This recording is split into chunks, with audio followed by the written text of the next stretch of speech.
And we're off. All right, I guess episode 2, broadcasting from the beautiful island of Hvar. Still traveling around. This is Ryan, TK. I'm still traveling around with my mate, Jeff Spratt. Yes, episode 2, here we are. We're actually just waiting for our ferry, getting ready to go back to Split. We spent some time on the island of Brach, and then we've spent the last 2 nights here in Hvar, and needless to say, there's been some hilarious happenings that we wanted to kind of update the podcast listeners with. I wanted to get this before we took the ferry while it was still kind of fresh in our brains. Obviously the stories you're going to remember, and as time goes on, we might lose a couple details, so wanted to crack one out before we take off. Where do you want to start? You want to start from traveling from Split to Bol? The last time we spoke, I guess we were in Split, so we'll talk about Bol, I guess, which is on the island of Brach. If you've never been to Croatia, Brach is an island that's very sleepy. It's very family oriented, very sporty, a lot going on there recreationally. And Hvar is more of a party island. So this is more of the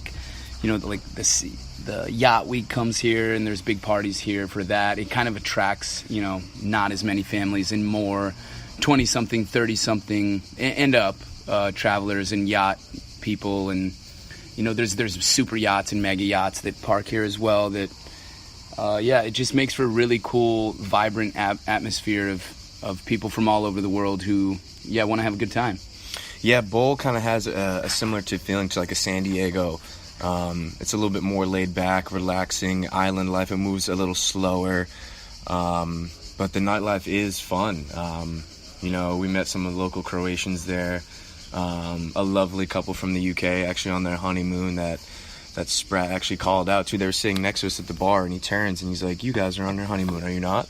And they freaked out. They're like, "Oh, we are. We just got married. This is like a day 4 of our honeymoon," which was great. They came out with us. We met up with them the next night. It was a good time. Mm-hmm. Yeah.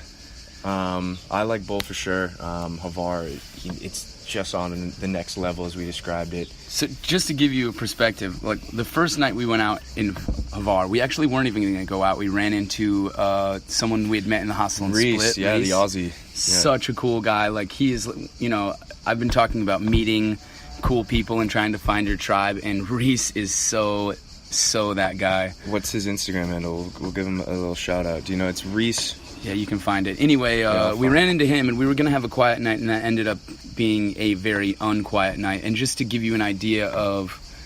You can shout him out quick. Yeah, Reese Young, his Instagram handle, RHYSYOUNG, Reese Young. Anyway, we ran into him, and just to give you an idea of the madness that is Hvar, we were at the Hula Hula Bar, which is right next to the pier, to the dock or whatever. And a 30-person fight erupted. It was literally the craziest thing I have ever seen, and I say things like that was after a lot. That was in the Hula Hula Bar. That was Aloha. So we were at the Hula Hula Bar. We watched the sunset, and before even that, we were gonna go back to our hostel and relax because we had just arrived from Bol. And as we're walking there, we see Reese walking the opposite way with Emma, this girl from the UK.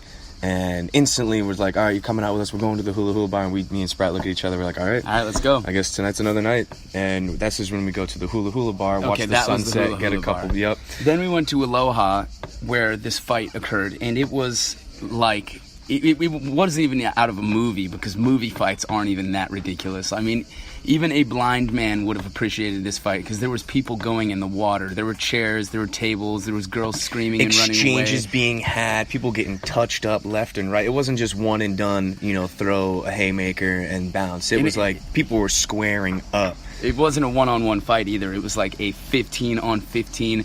The bouncers came in and just started throwing haymakers everywhere. One of the bouncers got dropped, and at that point, everybody was like, okay, the people who are supposed to be like controlling this situation are getting knocked unconscious. Like, what is going on? And then at one point, like, I had to pick up this sweet girl from, where was she from? Austria, yeah. I picked her up. She was right in the fray. Pick her up, turn around, place her to the side in safety. And as I turned around, her table that she was sitting at knocked over. She would have been swept away.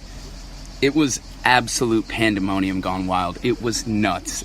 I've never seen anything. That was wild. That was a fun time. Then right after that, no one got arrested. Tables were put back to their proper place. And there was this, like, you know, it was like a tornado had just gone through the town and everybody was shook. And I just started talking to everybody, reassuring everybody, like replacing it with like connection, and just actually the vibe settled down because everybody kind of made peace. And like, I don't even know what it was over. I don't know who was no involved. idea. Yeah, it was a hurricane that came in, and then it went through, and that got all of our adrenaline running too, because after we left Aloha, we took this yacht ferry to the island of Carpe Diem, which is huge nightclub. There's just straight EDM music, all these lights. It's kind of almost like a musical festival when you go in, but it's this small little island, which was amazing and all in itself. So that night continued, and I don't even know when we made it back to our hostel. We had separated. Yeah, we all kind of got split up a little bit.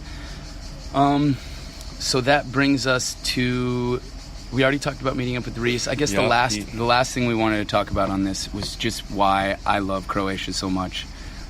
This is a country full of people that know how to give love and receive love. Families are really tight here. People have great relationships with their moms, their dads, their sisters, their brothers, their aunts, their uncles, their grandparents.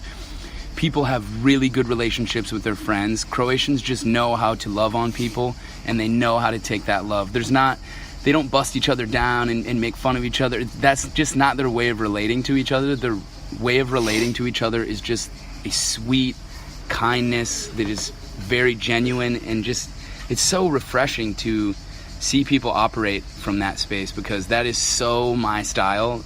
And you know, and I'm not saying that nowhere else does this. Please don't take this as Croatia knows how to do this and nobody else does. Just in my travels, in the 27 countries that I've been to, from my experiences, I think Croatians are the best at knowing how to give and receive love. And that's why I love this place. Because even as a traveler, when you come here, you pick up on that vibe and you vibe with that. And it's just, I don't know, it makes, for me, the best travel experiences I have are about meeting people and connecting with people, and Croatia is ground zero for meeting people and connecting with people and just sharing love and receiving love. So that's my 2 cents. Asterisk that fight. Besides that fight, it was just so much chaos was happening in that area. Like, my head was on a swivel. Like, I saw one dude getting like touched up. I was like, oh, tables getting thrown. You didn't even up. know where to look. There was so many things. There was glass breaking. There was just people getting thrown into the water. Like bouncers coming in. Like, it was absolutely insane. Women screaming. I have never seen anything like that in my life. But needless to say, everyone mixed up in that was a traveler that had had too much to drink. I would assume so. Yeah. That was the exception. And you wouldn't see that on the mainland probably. You definitely wouldn't see that in Brač. That was, I think, this is a party island, and there are some there's some debauchery definitely goes down, and that was an example of that. That is the exception, not the rule. Yes. So I guess next, we have to catch a ferry in about an hour and a half-ish on our way back to Split, where we go to Krka. They're a national park, I guess you call it? Yeah, it's a national park. National park, yeah. We're going to see some waterfalls. We'll release some pictures out to our respected social media at Rye Meets World. And at Jefferson Spratt. Yep, so give us a follow. Be on the lookout for that. And if you have any questions about the trip, feel free to reach out. We'll record some. Maybe if you're a homie of ours, we'll have you on so we can talk to you. And appreciate all the listeners. If you've made it so far, episode 2. Thanks for listening. We love you guys. One love.